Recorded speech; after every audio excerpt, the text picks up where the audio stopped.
Overview for Haggai. Purpose.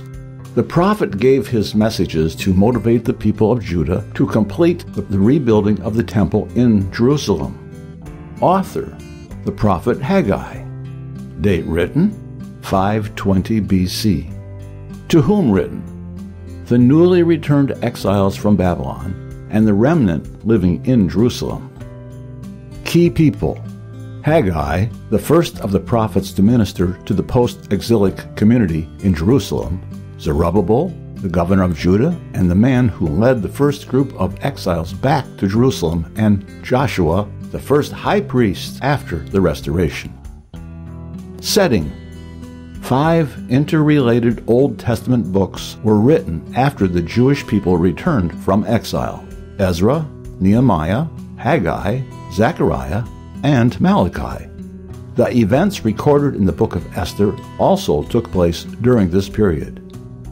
After spending 70 years in captivity in Babylon, the decree of Cyrus in 538 BC gave permission for the Jewish people to return to Jerusalem. Around 50,000 had done so. They had begun rebuilding the temple in 536 BC, soon after their arrival, but when they faced opposition from hostile neighbors, the work halted. In 520 BC, at the direction of God, Haggai challenged the people to resume work on the temple. He pointed out that during the approximately 10 years since the rebuilding efforts had stopped, the people had built and beautified their own houses while neglecting the rebuilding of God's house. For that reason, the blessing of God had ceased to be upon them, and their lives were unsatisfying. Haggai instructed the people to consider their current economic and spiritual circumstances and to renew their efforts to complete the work of restoring the temple.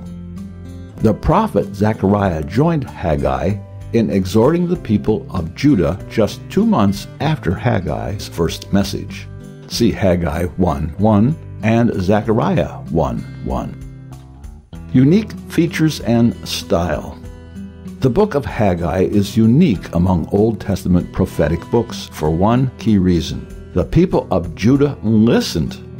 A mere 23 days after the word of the Lord came to Haggai, the people began again to build. See Haggai 1:14 and 15. Next to Obadiah, Haggai is the shortest book in the Old Testament. It contains just 2 chapters and a total of 38 verses. Haggai delivered his prophecy using simple prose rather than the customary poetic form. The book's straightforward style is characterized by questions, recurring expressions, and commands. Variations of the instruction to consider your ways are issued 5 times in the 2 chapters. Summary. Haggai's passionate and simple prophecy to the people of Judah was delivered in the form of 4 short messages, each of them precisely dated. The first message, see Haggai 1:1 through 15, contained a rebuke for the people's failure to finish rebuilding the temple and a call to renew their efforts and complete the task. The second message, Haggai 2:1 through 9, compared the present temple with the earlier temple of Solomon. Though the difference between the two was disheartening, the people were encouraged to be strong because of God's presence. The third message, see Haggai 2:10 through 19, contained principles regarding holiness and God's commitment to bless and prosper Judah in the time to come. The final message, see Haggai 2:20 through 23, was addressed to Zerubbabel alone. It promised the destruction of Judah's enemies and revealed that Zerubbabel had been chosen as the signet, a seal, stamp, or ring symbolizing the authority of the Messiah from David's line, who would one day come as the divine deliverer and overthrow all earthly kingdoms. Haggai 1:1 through 15.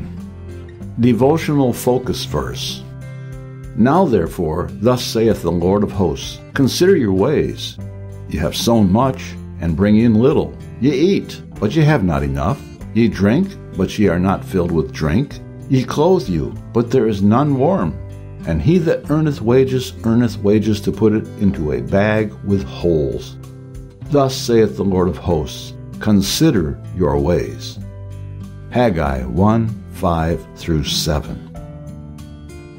Through the prophet Haggai, God challenged the people of Judah to consider their ways, to stop and assess what was going on in their lives and recognize that a change must be made. Today, in his love for souls, God issues the same challenge, calling individuals to consider how they are living and recognize their need of him. Darwin Lee was one who responded to that challenge. Darwin had a difficult childhood. His mother died when he was just 6 years old, and his father was an atheist, so he was not taken to church and had no understanding about God's salvation. After he married and began raising a family, his wife occasionally wanted to take the children to Sunday school. Darwin was against that.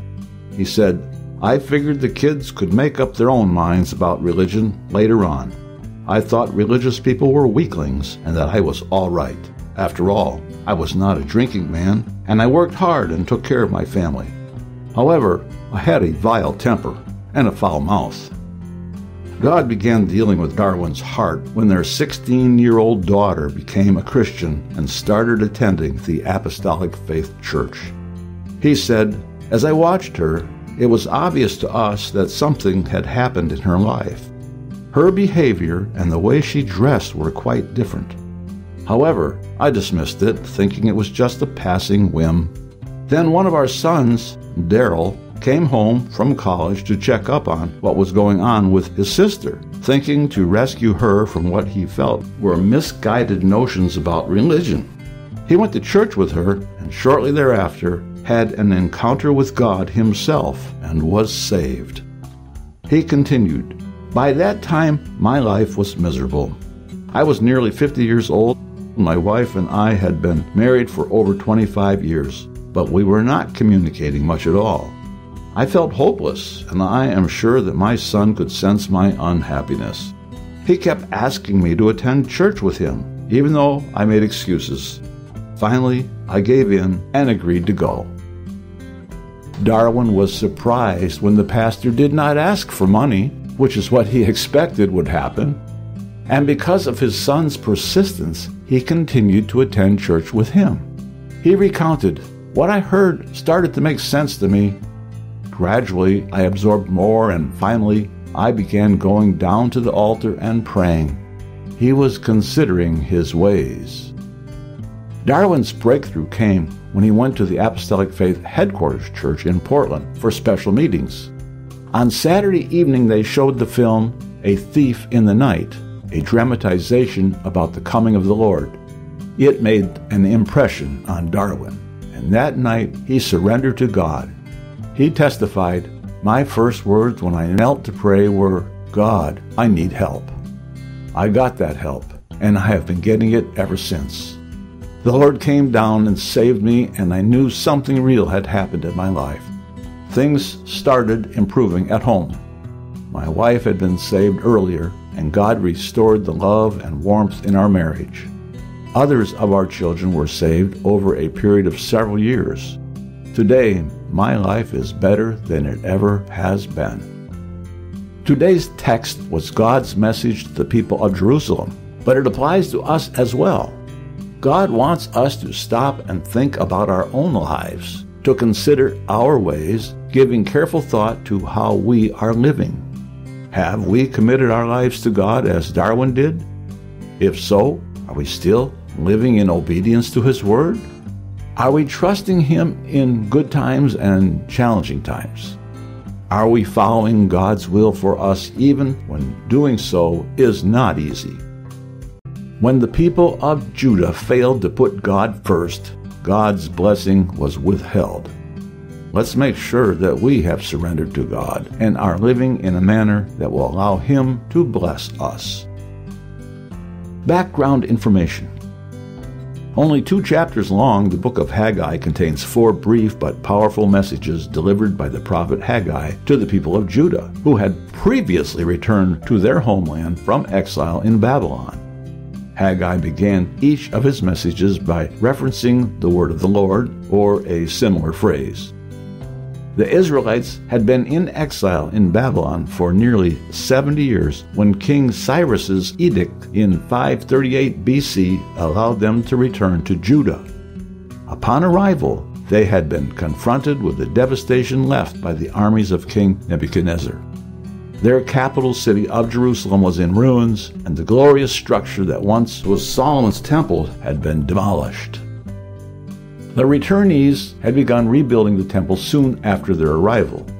However, opposition brought their work to a halt. See Ezra 4 and 5, and verse 24. And for many years, the people had been consumed with secular pursuits and building their own homes. Because they had neglected God's house, God's blessing upon them and their efforts had been withdrawn. Chapter 1, which is Haggai's first message to the exiles, begins with a rebuke for the people's failure to finish rebuilding the temple. The prophet then issued a call for them to renew their efforts and complete the task. The prophecy was delivered to Zerubbabel, the governor, and Joshua, the high priest, who had been given the charge to rebuild the temple and the city. Verse 1 indicates that the message was given in the 6th month of the 2nd year of King Darius's reign, or 520 BC. Verse 2 indicates that the people excused their failure to build by implying they were waiting for a convenient time. In verses 4 through 7, Haggai admonished the people to consider their ways. They had spent time and energy on constructing their own homes and neglected the building of God's temple. The word translated sealed in verse 4 comes from the root word sapon, which means to cover or to roof, and refers to houses that were paneled with fine woods, as was common for royal residences. See 1 Kings 7:7 and Jeremiah 22:14. However, building fine personal dwelling places was inexcusable when the Lord's house was still lying waste. As a result, God's blessing had been withheld, and the people were dissatisfied and discouraged because of the troubles that had come upon them. In verse 8, Haggai instructed the people to obtain the materials needed and resume work on the temple. He promised that God would be glorified and take pleasure in their efforts if they would be obedient. Verses 9 through 11 rehearse again the troubles they had brought on themselves by their disobedience. Grain, grapes, and olives alluded to in verse 11 were Israel's principal crops, so their livelihood had been significantly impacted by the drought that was God's judgment. Verses 12 through 15 indicate that the people complied with Haggai's instruction. Their obedience resulted in the message of reassurance recorded in verse 13 that God would be with them as they followed him in obedience. The dates given in verse 15 reveal that just 23 days after Haggai had received the message from God, work on the temple resumed. Likely, those 23 days were spent procuring the needed building supplies and preparing the building site for the resumed efforts. Conclusion: obedience to God, even when it is not easy, proves the validity of our commitment to Him. Haggai Chapter 1. In the 2nd year of Darius the king, in the 6th month, in the 1st day of the month, came the word of the Lord by Haggai the prophet unto Zerubbabel the son of Shealtiel, governor of Judah, and to Joshua the son of Josedech, the high priest, saying, Thus speaketh the Lord of hosts, saying, This people say, The time is not come, the time that the Lord's house should be built. Then came the word of the Lord by Haggai the prophet, saying, Is it time for you, O ye, to dwell in your killed houses, and this house lie waste? Now therefore thus saith the Lord of hosts, Consider your ways.